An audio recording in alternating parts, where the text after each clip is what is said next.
자, 여러분 안녕하십니까. 에버랩스입니다. 자, 간만에 부산이죠. 부산에서 이제 괜찮은 데가 나오는 것 같아고 그걸 한번 같이 보려고 합니다. 자, 여기 같은 케이스는 부산인데 두산 위브 더 제니스, 두산 위브 브랜드죠. 두산 위브. 근데 오션시티라고 해서 나와 있습니다. 오션시티. 그래서 제7부도 있는 쪽이에요. 허치슨 부두, 자성대 부두, 제7부두, 쿠팡, 우리가 좋아하는 쿠팡 있고요. 조금 멀리서 한번 볼까요? 그럼 이기대 공원 있고 신선대 있고 그러면은 요 안쪽이구나. 부산 사람들은 다 아시겠지만은 저는 뭐 부산 쪽이 아니다 보니까 이제 그렇게까지는 잘은 모르고 이제 부산에 우리 수강생분들도 많이 계시고 저야 뭐 가봤자 맨날 뭐 서면 뭐 맨날 뭐 요쪽 뭐쪽 다 뭐 이런 데지 뭐 그죠? 근데 여기는 아마 여기서 나온 적은 거의 없었던 것 같은데 그래서 관심이 좀 갑니다. 그리고 오션시티라고 하니까 그거 하나 가지고 그냥 가는 거예요.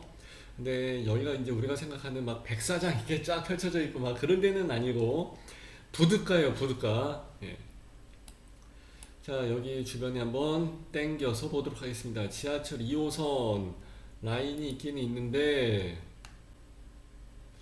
여기 라인 자체가 뭐 그렇게 거리가 가깝다고 해서 볼 수 있는 건 아닌 것 같고요.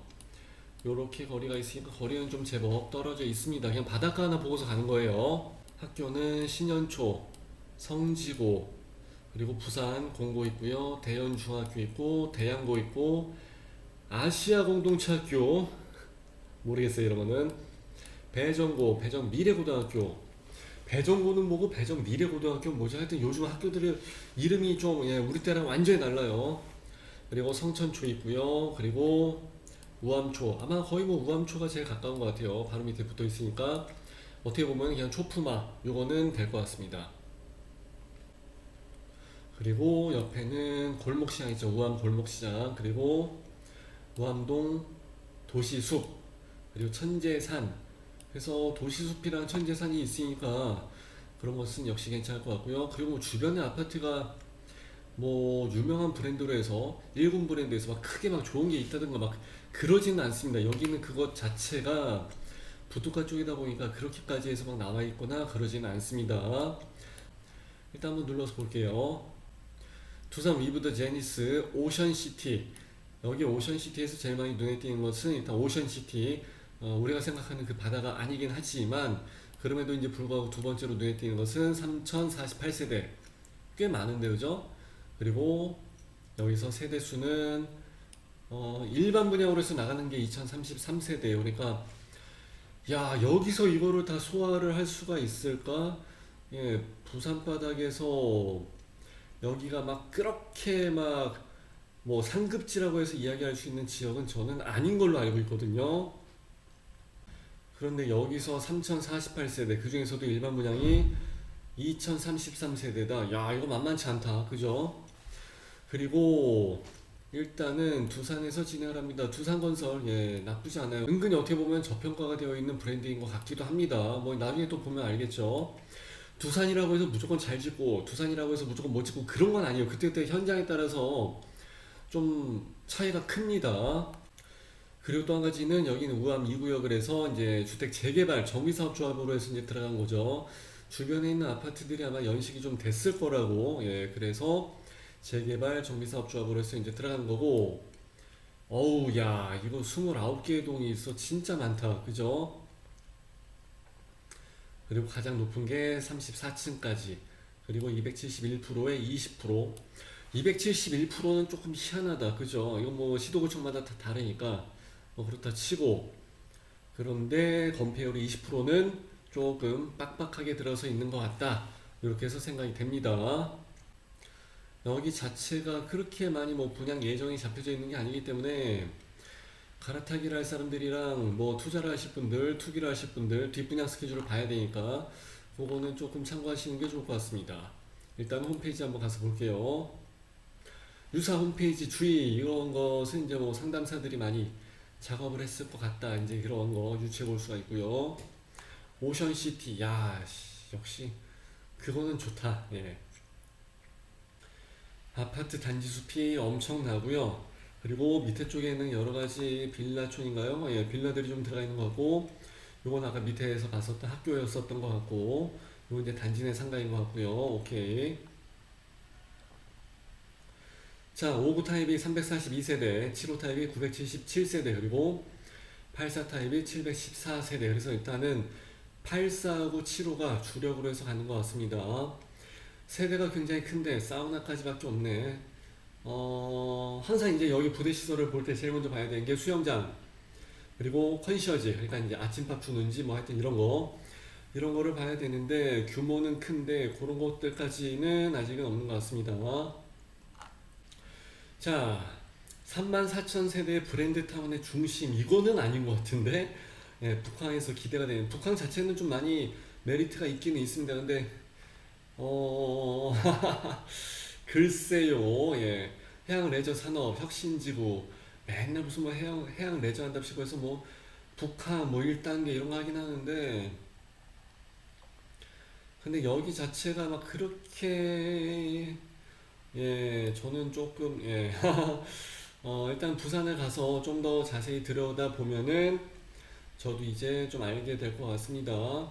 서당대교도 있긴 하지만은 여기 자체가 막 그렇게 그 지리적인 위치에서 벗어난다고 보기가 조금은 어렵긴 어려울 것 같아. 근데 여기 주변에 재개발을 한다는 얘기는 어차피 이 동네 전체가 다, 옆에 동네도 마찬가지로 이제 다 바뀌게 된다는 얘기죠. 이제 그러다 보니까 제가 항상 학원에서 강의할 때 하는 얘기가 있죠. 뭐예요? 무조건 첫방에 들어가는 것들은 무조건 먹고 들어가세요라고 해서 말씀을 드리잖아요. 왜냐하면 여기서 지금 이 가격에 나왔다 그러면 그 다음번 옆에 단지에서 이제 다 재건축 재개발해서 나오게 되는 단지는 필연적으로 재개발을 안 할 수는 없는데, 거기서 나가는 그 재건축 단지들이 올라갈 때 그 분양가 자체는 조금 달라지게 된다는 거죠. 그것 때문에 그런 거예요. 야, 이 마케팅 잘한다. 여기서 보게 되면 진짜 그 아까 여기 봤었던 이 대교가 과연 가시거리에 이렇게 해서 이제 멀리, 예, 야경이 펼쳐질 수 있을까? 이제 그게 하나가 관건이긴 할 것 같아. 이 정도면은 드론을 가지고 띄어서 확인해 볼 만할 사항인 것도 같습니다. 근데 또 요 앞에 가려지는 요 항이 있기 때문에 어떻게 될런지는 모르겠어요. 요거 왜 그게 없지? 보통 이런 거 이제 드론으로 찍어갖고 이제 어디에서 본 실사해서 이제 딱 나와 있고 하는데 그게 없어서 이제 조금은 아쉽습니다. 하여튼 부산 갈 일이 조만간에 있기는 있기 때문에, 분양권을 하기 괜찮은 현장들이 있기 때문에 가기는 가게 될 것 같아요. 그래서 우리 분양권반하고 같이 내려가서 여기 현장도 임장하고, 여기 또 수강생 잘 나가신 분이 또 계시기 때문에 또 여러 가지 이야기를 많이 들어봐야 될 것 같습니다. 이야, 해운대 두산 위브드 제니스는 이거는 뭐 탑이지 탑. 지네 거를 갖다 붙여야지 왜 남의 현장을 갖다 붙이고 있어. 그냥 브랜드만 갖다 쓰기로 했네. 일단은 두산 위브 쪽에서는 이걸 어떻게든 좀 팔기 위해서 뭐 사업 설명회도 진행을 했다 하는데, 사업 설명회 그런데 가봤자 다 오후 2시에 갈 사람이 누가 있어. 투자자는 사업 설명회 같은 데를 가지를 않습니다. 거의 다 이제 부동산 중개업자들만 오는 거고, 이런 데 가서 얘기 들어봐야 뭐 당연히 뭐 좋다 이런 얘기밖에 안 하지. 근데 또 마침 들리는 소문에 의하면은 정작 중요한 것은 분양가인데, 분양가를 알려주지도 않는 사업 설명회가 어딨어. 분양가가 나와 있어야지 거기에 대한 모든 내용이 이제 투자를 해 말어, 실입주를 해 말어, 이게 결정이 되는 사안인데, 근데 뭐 한 평당 1,700 정도로 해서 들어간다고 하는데, 그럼 여기 주변에 있는 아파트 시세랑 좀 맞춰봐야 되거든요. 근데 여기서 주변에 있는 시세를 맞춰볼 게 있겠냐고. 뭐 해봤자 브랜드도 없고 뭐 94년도에 된 아파트고, 그나마 이게 제일 잘 나가는 아파트인데 이렇게 해서 비교를 하긴 조금은 어렵고, 푸르지오가 하나 있구나. 여기 같은 케이스는 2018년도에 들어왔는데 대형파크 푸르지오 세대수가 좀 되네.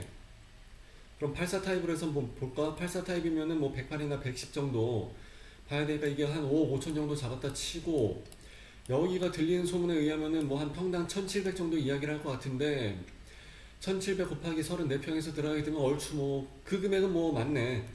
그럼 여기서는 최대한 부둣가를 지나쳐서 여기에 그 야경이랑 여기 부산항대교 요거랑 해서 이제 이 야경이 얼마나 멋들어지게 펼쳐질 것인가, 로망을 사야지. 예.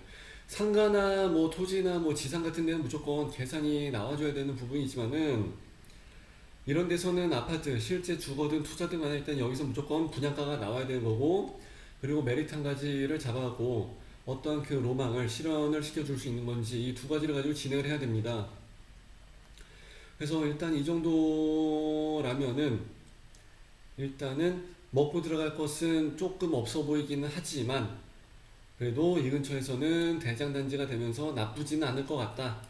일단은 뭐 3천 세대가 넘는 그 대단지라는 그 초강점이 하나가 있고, 여기 주변에 다 재개발 정비 사업을 앞두고 있기 때문에 지금 여기에서 나가는 뭐 금액이 설령 지금은 비싼다 할지라도 앞으로 나가는 추가적인 요 단지들이 아마 더 비싸게 나오게 될 가능성이 크다. 예. 이제 대신 이제 역세권으로 해서 붙들고 들어가겠죠. 이것은 예. 아마 그 차이가 있는데, 그래도 지하철 타고 다니는 사람이 아니라면은 여기 조망에 대한 부분에서 아마 많은 메리트를 느끼게 되지 않을까 이렇게 생각합니다. 정리는 이렇게 하면 될 것 같고요. 나중에 부산을 가게 되든지 아니면은 여기 그 평면도 나오게 되면 그때 다시 한번 또 여러분들하고 같이 인사를 나누는 걸로 하겠습니다. 그때까지 좋아요, 구독, 알람, 그러니까 알람을 꼭 해주셔야 돼요. 알람 잘 좀 부탁드리고요. 저는 다음번 3월 달에 모델하우스가 오픈이 될 때 또 보고서 인사를 드리도록 하겠습니다. 감사합니다. 빠이빠이.